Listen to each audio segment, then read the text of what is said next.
everybody. I want to welcome you to this week's episode of the Real Estate Rundown. This week we have with us one of my past clients and one of my favorite clients, Jeff Cook. Hello.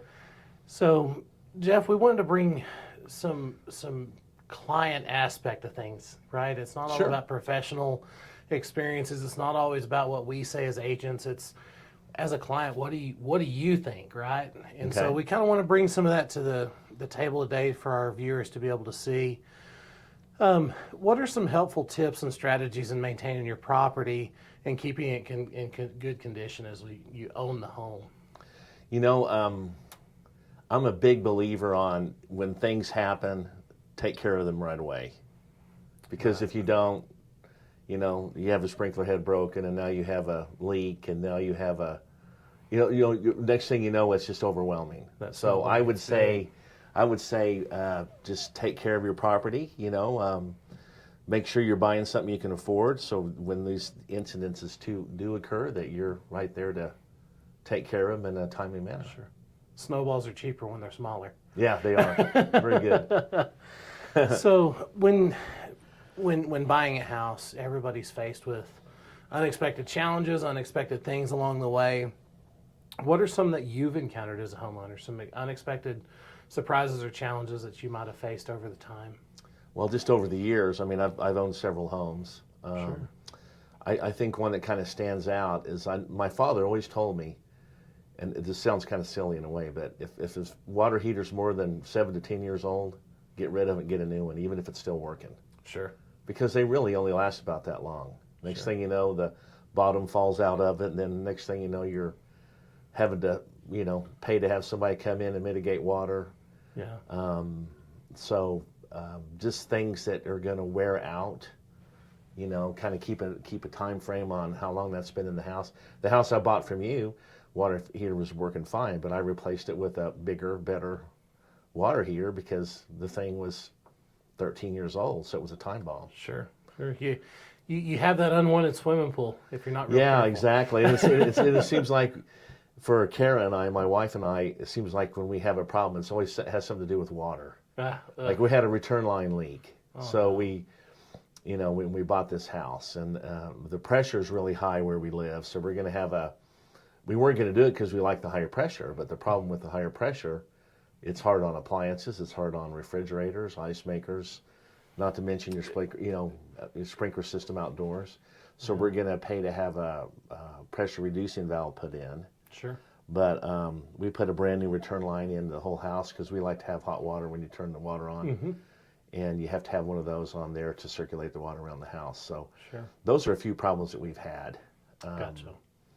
I know we bought when we bought our house in Colorado, the people that we purchased it from had just replaced the bathroom, and they had probably spent $25,000 plus. Oh, wow. It was just beautiful. I mean, it had like a sun in the shower, and it was just done really well. And unfortunately, the people that did the work, they did not put the right kind of pan down. Oh, no. So, 6 months later, I'm in the garage, and I just happened to look at the ceiling, and there was like a little, about the size of my pinky, a dark mark. Mm-hmm. And I reached up and got a ladder. I reached up and I touched it, and my finger went through it. So that was very expensive because it had been leaking for a while. So of course, the insurance company wouldn't cover that. Sure.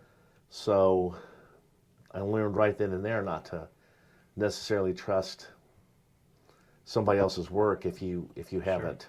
Kind of look into it. Yeah. I should have looked into it. I Sure. mean, I knew the guy that did the work. I knew that there had been some questionable things he had done just because I was in business and had heard about it, but I usually try to give people the benefit of the doubt. But this particular instance, I wish I had, hindsight being 20/20, and gone back and Sure. had that checked better. Right. Yeah. A lender friend of mine once said, and still to this day says it, trust but verify. It's fine Yeah. what you said, but let's verify it. Well, and that's just a good business practice anyway. Sure. But we don't think about that in our houses, but we probably should. For sure. For sure. What are some key pieces of advice? I know you talked about, if you see a problem, fix it. But what are some other schedule advices? it to be fixed. Sure. I mean, if you don't have the money right then and there, put the money aside, but make sure it gets taken care of.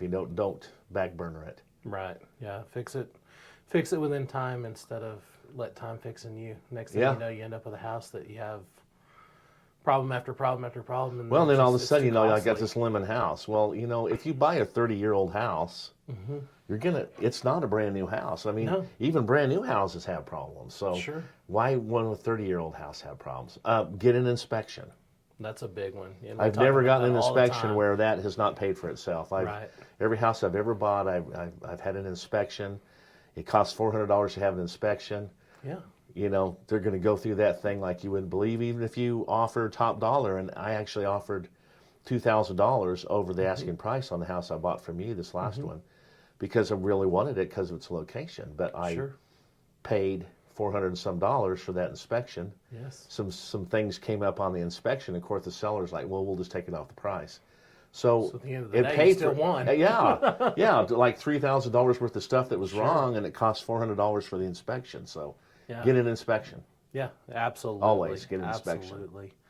Home inspections are huge. You know, we talk about home warranties too. You know, home warranties aren't always the perfect fit or the perfect Band-Aid. You know, it's just something there to kind of help reduce some of those costs. Right. You know, but obviously, everybody's a little bit different scenario. Well, this last house I purchased, I mean, we were going to update all the appliances and everything anyway. Right. And you know how I feel about water heaters, so that's the first thing yeah. that went in. For sure. And so we just updated the house. So we knew that going in that we were going to do that. So we didn't really feel it was an important thing to buy at that time. Right. But I can understand why some people would want that. For sure.